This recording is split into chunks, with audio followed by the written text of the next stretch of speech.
Hi everyone. I'm Trip Jennings with New Mexico in Depth. I'm an executive director of New Mexico in Depth. Thanks for watching. I am joined here with Bill Jordan, who until Friday, right, Bill, was with Voices for Children.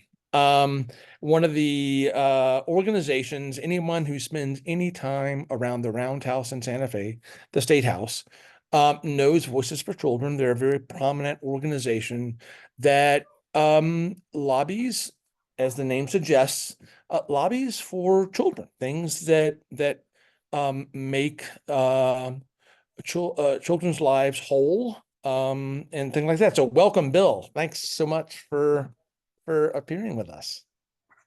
Thanks, Trip. I really appreciate the chance to chat with you, share some stories, some experiences, and maybe we can demystify a few things about the Roundhouse.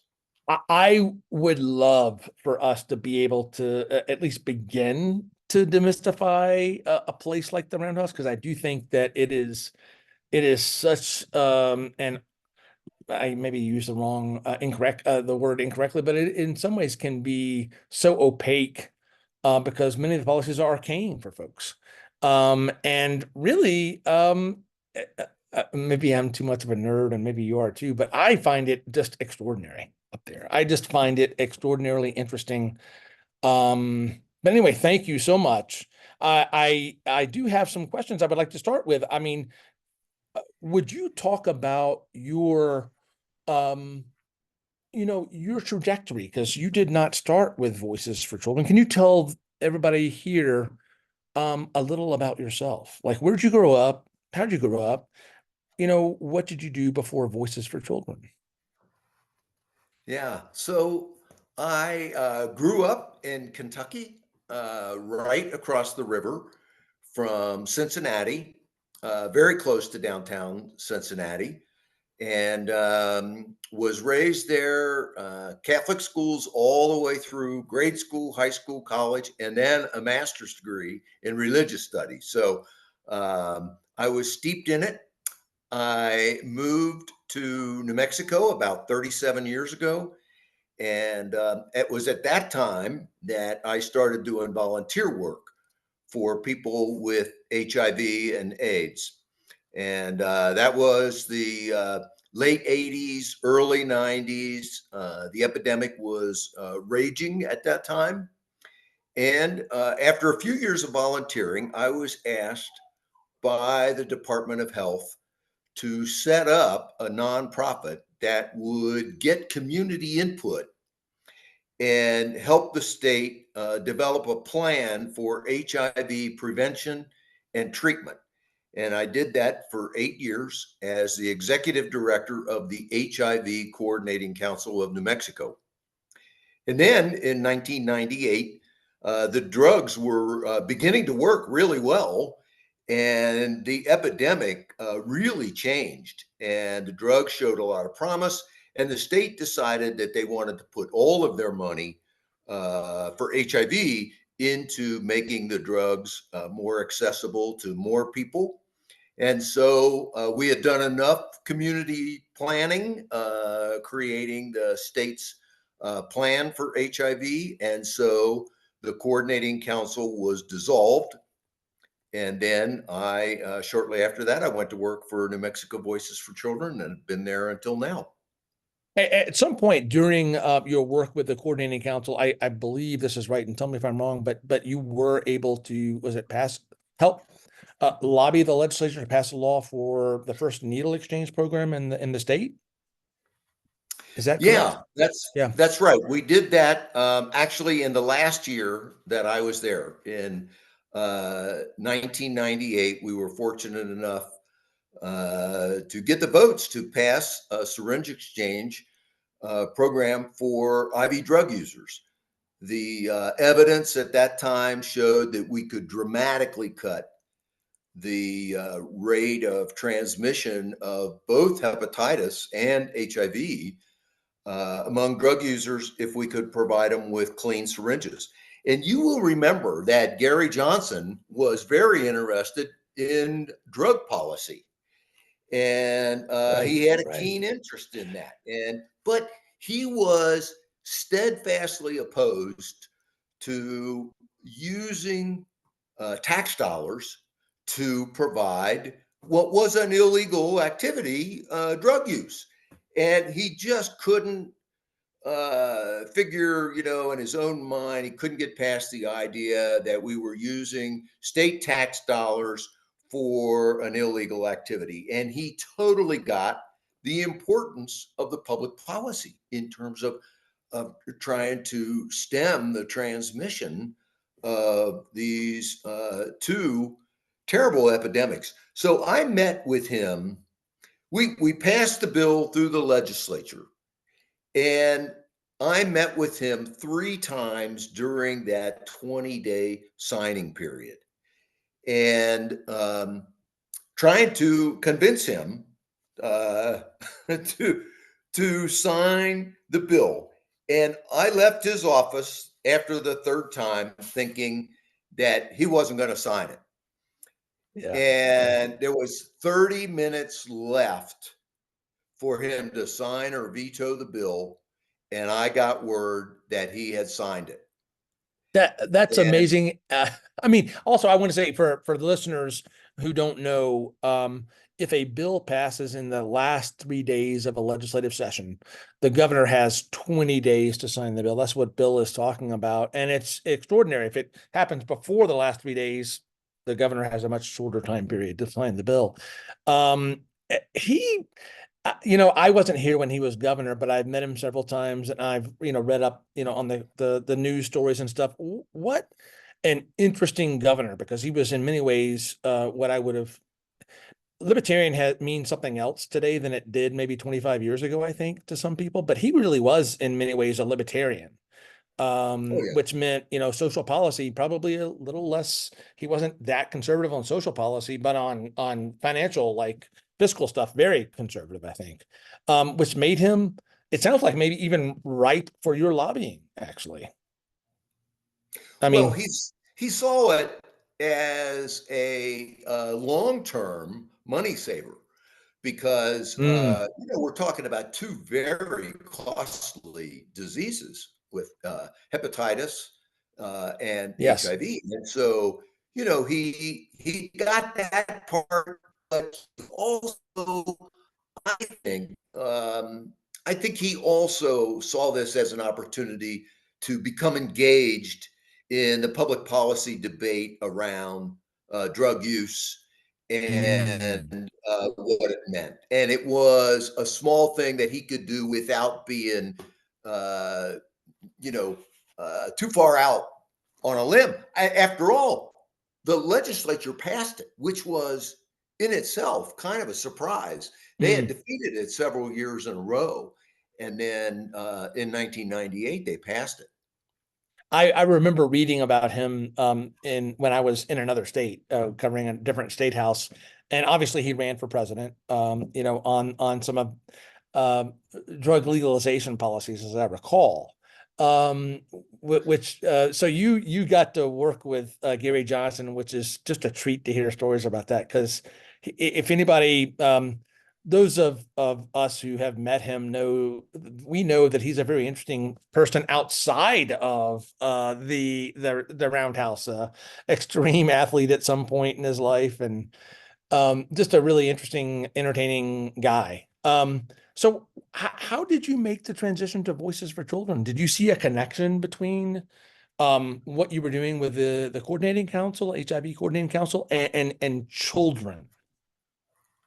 Certainly for me, there was. I mean, after we closed the HIV Coordinating Council, I went to work for Voices for Children. At that time, it was called New Mexico Advocates for Children and Families. Mm. And then the state formed the Children, Youth, and Families Department. And there was some confusion with the name. And so we changed our name from Advocates for Children and Families to Voices for Children. Wait, And I was I'm sorry, I didn't know that the CYFD had been formed that recently. So it was in the 90s, is that right? Or in the early 2000s or? I don't know the exact date, but But it was after you joined Voices for Children. That's really, I didn't know that history. That's really I interesting. think so. I may have the Okay. timing wrong. At least the confusion got to the point where Yeah. we changed the name. Yeah. And I was originally hired to lobby on youth gun violence prevention. And I did that for a couple of years and then was asked to lobby on all of our other issues at Voices for Children as well. And, if there's a connection between the jobs, it was that both of them were about using public policy to help people. And both were focused on a population that needed help. In the first case, it was gay men, IV drug users, and others who were most at risk of HIV. And in the second case, it was about children, especially those from low income families who um, had little access to healthcare and some of the other Ah, social structures that are needed for families to thrive. And so I think there's a connection. It's that it was a matter of being in a place where I was able to help out those most in need. that makes total sense when you frame it that way, which is yeah, it's kids, children. Well, it's all children, but especially children who maybe their parents may or their families lack resources. Is that it sounds like that's correct, right?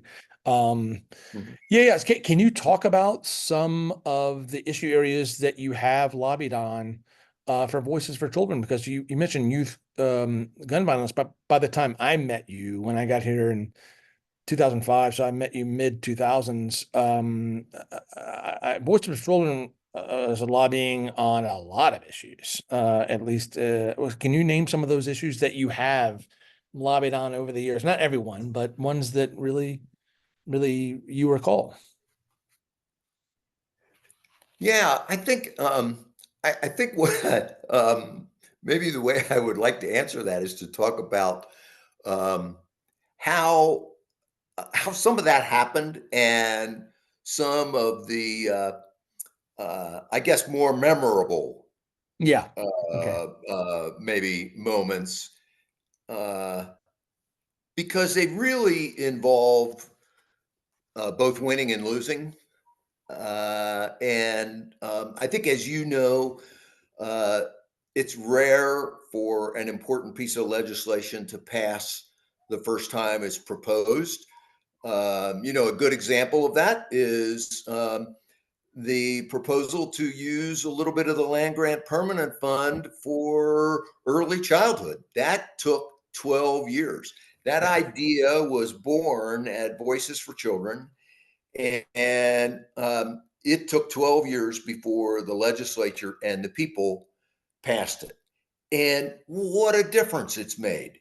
I mean, hundreds of millions of dollars now to build out a world class pre K, child care, home visiting programs that they're going to take time to build out, but we have the money to do it because the people wanted it done.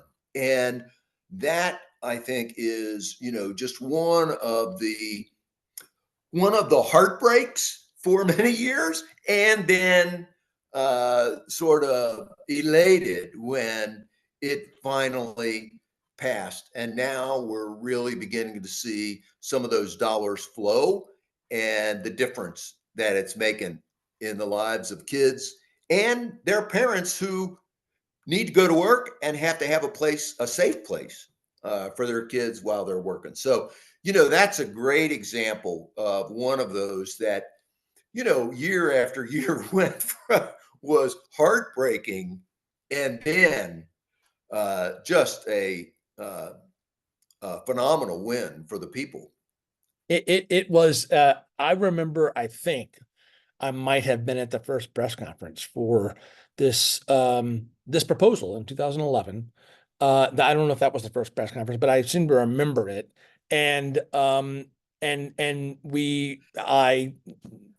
I tracked that, like you said, it was 12 years. It was like one year there were so many votes. Another year there were maybe a few more votes, and then maybe a couple of years. I don't even know if it got through because the governor at the time was not necessarily so keen on it.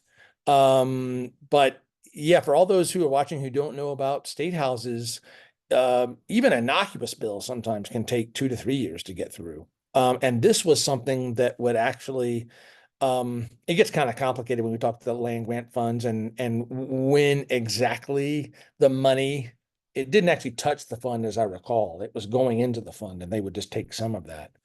But it was really opposed. It was a tough battle for many folks, and it was a monumental effort over more than a decade. Oh, yeah.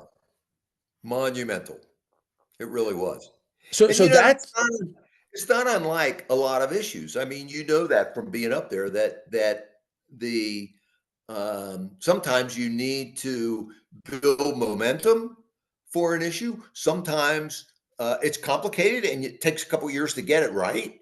And so if you're looking for instant gratification, the roundhouse is probably not the place to be. But if you yeah. are if you are really interested in good public policy and have the patience to work it and get it right, it can make a real difference. As you were speaking about that, Bill, it reminds me that lobbyists have to have it at their command, understanding of key issues. And how did that work for you? I mean, did you have to really study these issues closely to keep that be able to lobby effectively?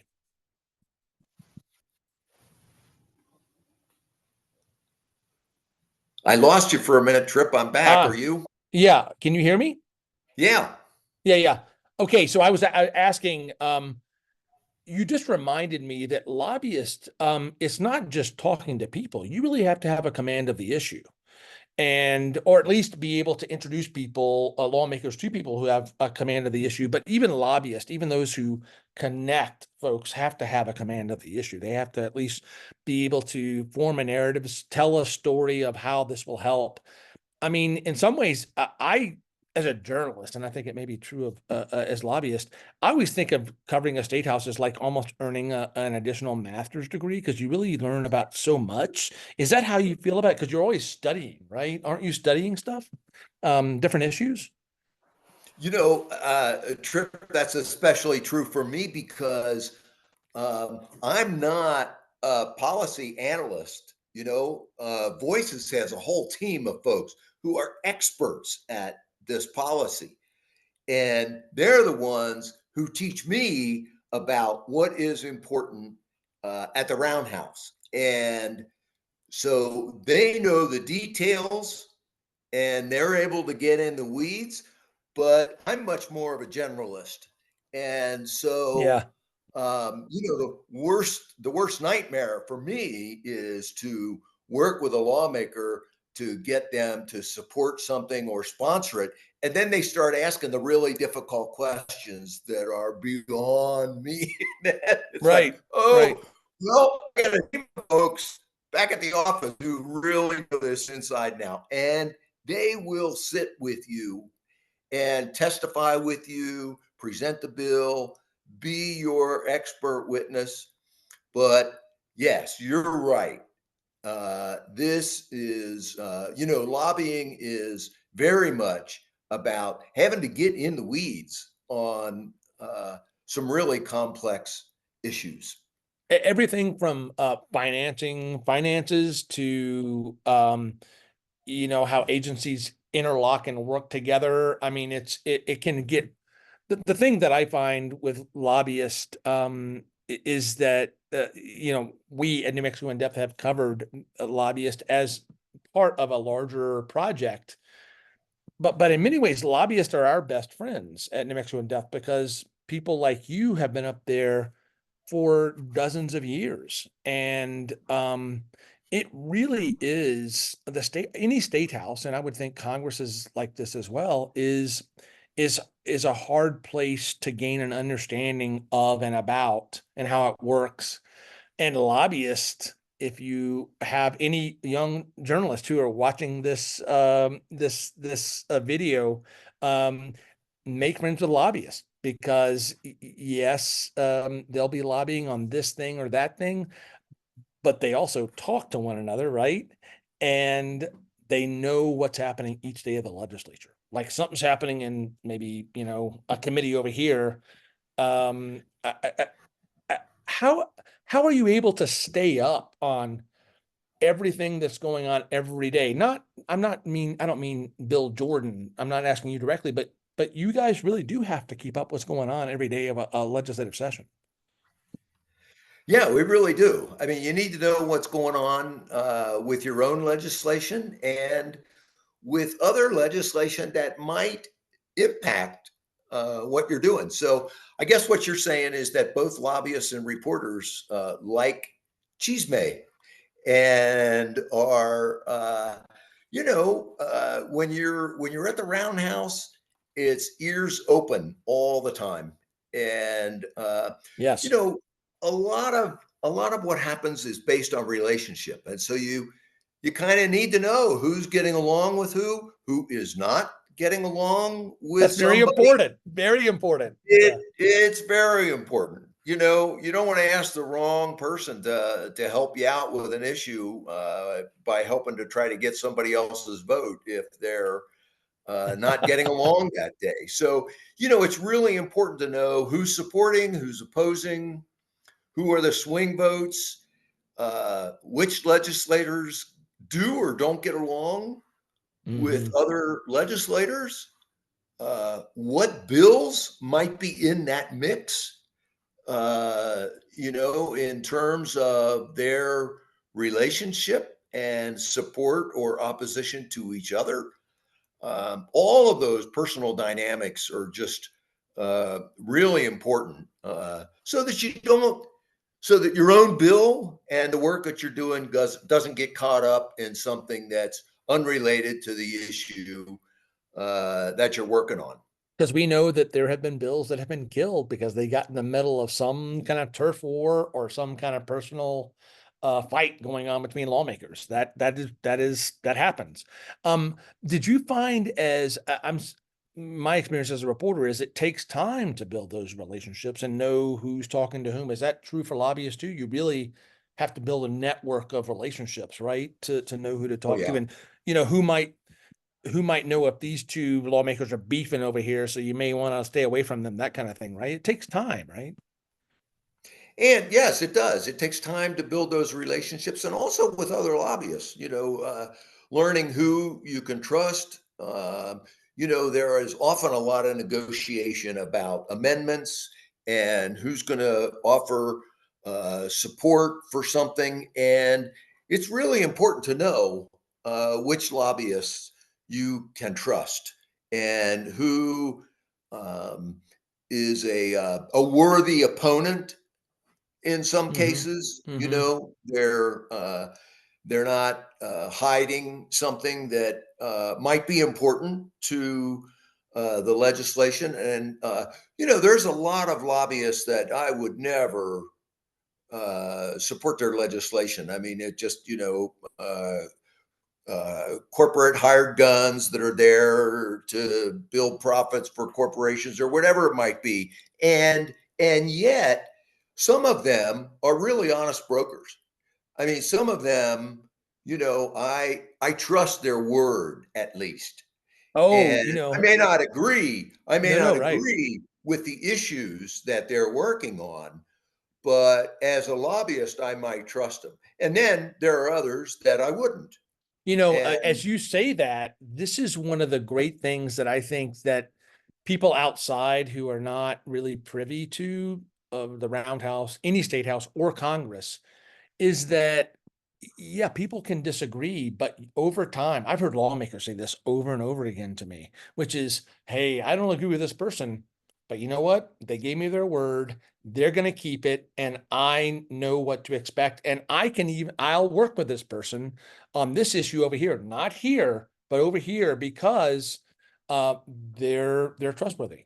And it's actually heartening for me as a reporter because it's not the thing that you get during election year where people are at each other's throat and they're throwing ads at each other. It's more like this is governing and it's hard work and relationships are built, and there are people who with whom you can disagree on certain issues, but you can agree on others, right? Same thing with lobbyists, right? Yeah, the relationships are really important, and being able to trust one another, both lawmakers and other lobbyists, is really an important part of the work. So let me ask you, that's a segue. I could talk about that all day long because I just find that so interesting. But what are the best parts of lobbying and maybe the worst parts that you found over more than 30 years, lobbying so many issues? Are there certain things that you really enjoyed and you thought they were really great, and others that, were tough? Yeah, since we're talking about lobbying, let me say a quick word about it, because I think the word often gets a bad rap, Yeah. Okay. uh, Yeah. because the image that often comes to people's mind is some wealthy corporate hired gun that's there to get a tax break for their corporate client, and clearly there are those. The roundhouse is full of them. Okay, but the roundhouse is also full of well-meaning folks, lobbyists, advocates, concerned citizens who show up to try to encourage their lawmakers to do the right thing. And there are a lot of really good lobbyists and advocates in the roundhouse. And I'm really grateful that they're there to improve education and pass paid family medical leave and raise wages for workers, protect the environment, make sure we have enough clean water, good roads, and fair taxes. All of that is just really important for our communities. And our lawmakers and governor are really doing great work. And it's been a privilege to be a small part of that. So, to answer your question, so Yeah. for me, the best part of lobbying is knowing that something I've done is actually going to make a difference in the lives of kids, parents, families, communities. Knowing that I played some small role in making somebody's life a little bit better is absolutely the best. And you see tangible evidence of this, even like it's not only the bills, but you can be walking around Albuquerque and know that a program has been funded, or I mean, there's tangible evidence for you as a lobbyist. You can see how this might have changed lives, right? Or helped alleviate Yeah. some privation or something. Yeah. Yeah. Absolutely.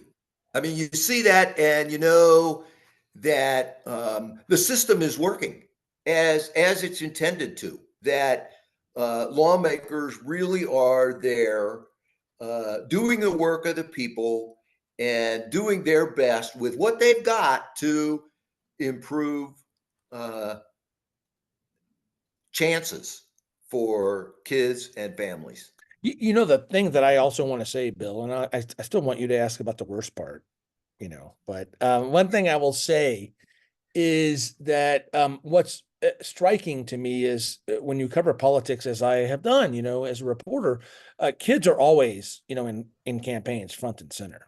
They're always like, we got to do it for the kids. We got to do it for the kids.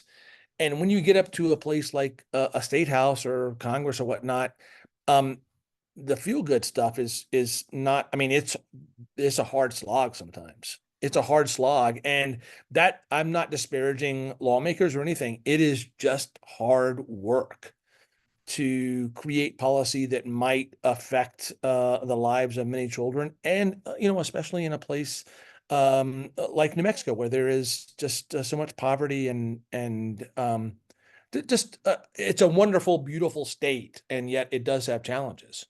And so I just want to say that people, when they hear the campaigns, it's always about the kids. Sometimes the governing is much harder than just saying that stuff. Yeah. Yeah. Yeah. And we used to say, who's for kids and who's just kidding, Oh, uh, is that how you during guys put it? Okay. a campaign season, because you're right. Everybody campaigns on the well-being of kids. And then when it comes down to it, what kids need is safety, uh, world-class education, good health care, and all of those things cost money. And Mhm.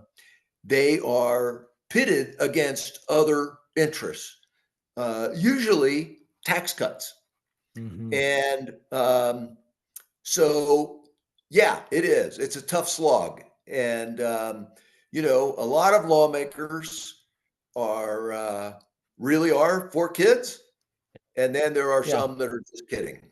Right, right. And I, over the time, I just want to say this as a reporter, you don't have to respond to this, but I have found people on both sides of the aisle who are very concerned about children. It's not Democratic or Republican. I've just met many genuinely concerned lawmakers up there. So what is the worst part of lobbying? Let me ask you that. Let me put you on the spot there. Well, no, the worst part is when you lose on Yeah. those same issues. The disappointment can be pretty heavy.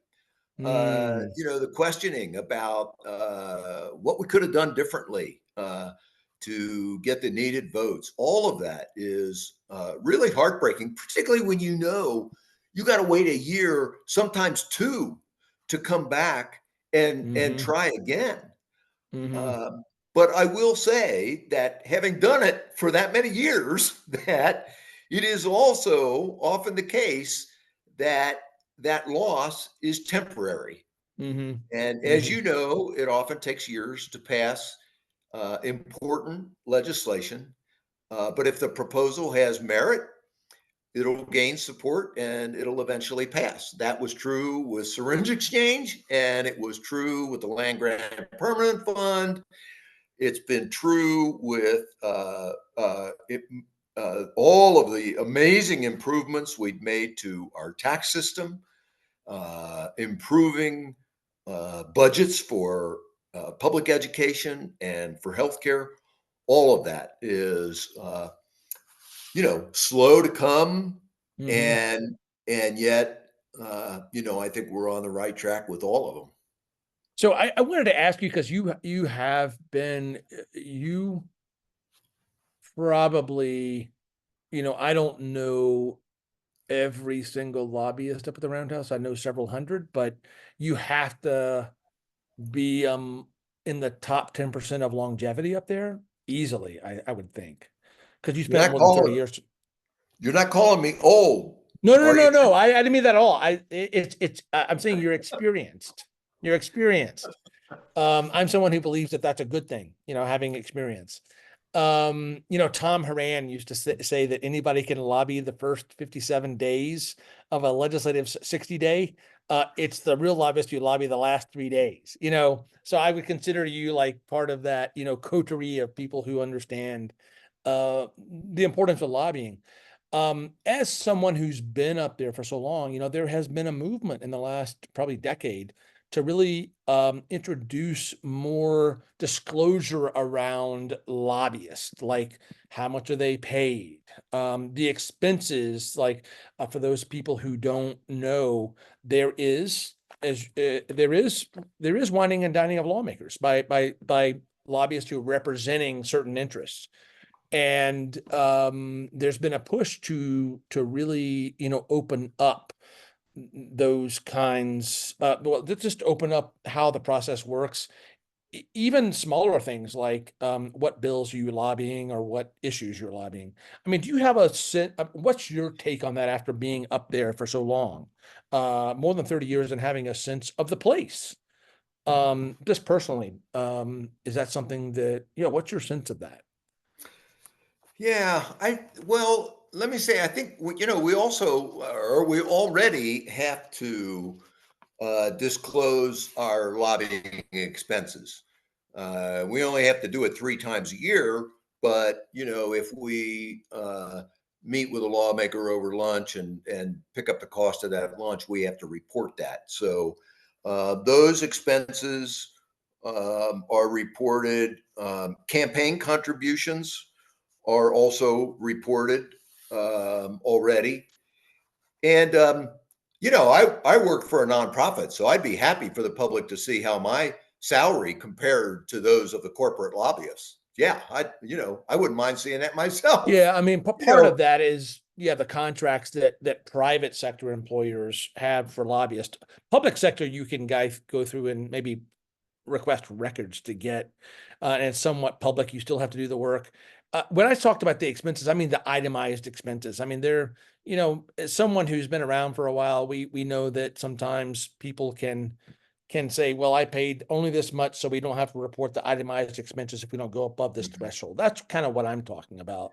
Yeah, Yeah, that yeah. is it. Do you have a sense of that? Do you think Yeah, that's I needed think all of or? that should be disclosed. Yeah, I don't have a problem with that. And I think that kind of transparency is great. I mean, I think, it would be helpful for the public to know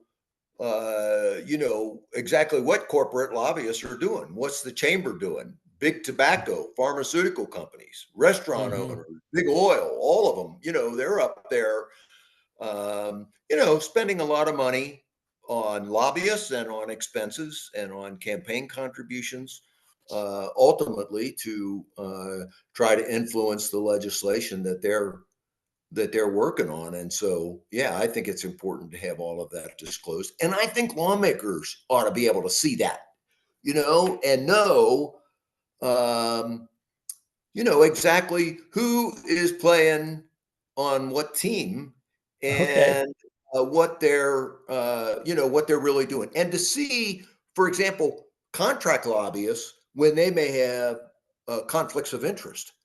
So, I mean, you say say probably say tell the listener, other viewers and listeners, what a contract lobbyist is. It's So maybe you're a small company or mid-sized company. You don't have a full-time lobbyist, so you hire someone who knows the process and lobbies for a living and has a lot of clients. And so you hire them on a contract to work on a particular bill and or a particular issue. And Trip, you've probably seen this where you've been in a committee hearing and a lobbyist will stand up and say, I support this bill and I'm here for company X. And then the chair will say, is anybody in opposition to the bill? And the same lobbyist will stand up and say, I have another client who is opposed to the bill. And it's, yes. I mean, the whole room laughs, but It is how this works. I just wanted yeah, for people to get a sense of, and look, and I want to say this, we have done so many stories on lobbyists, and we might have contributed to this idea that lobbyists are not great. We don't mean to, because lobbyists were at the founding of the nation. I mean, you can look back and see that there were, people lobbying in the first parts of Congress and stuff. It is not a bad thing. It is, in fact, as I say, as a journalist, they're some of my best friends up there because they know stuff. And so I can go to them and say, hey, what are you hearing? Um, but you just kind of revealed, maybe demystified some of this, which is, yeah. And these are not, I don't, I can't know someone's mind or heart, right? But this is what happens when you've got so many issues, and there are people who can argue sort of like a lawyer in law school. You have to be able to argue both sides of something because you need to understand it so well. And it's extraordinary, and there are those moments where people do laugh, but it's important for the public to know that this happens. yeah, And not that we're pushing for contract lobbyists to lose business. It's just that that is the way it works. And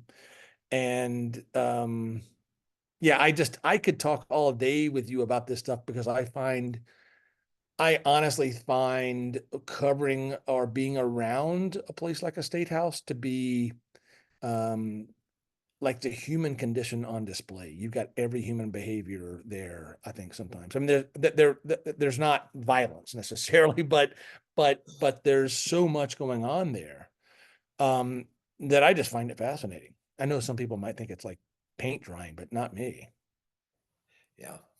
Yeah. Well, I think if there's one thing, when it comes to um, not just transparency, but sort of uh, the influence that lobbyists have, I would just say one other thing, and that is there's a lot of discussion now about paid legislature Yes. and lawmakers getting staff.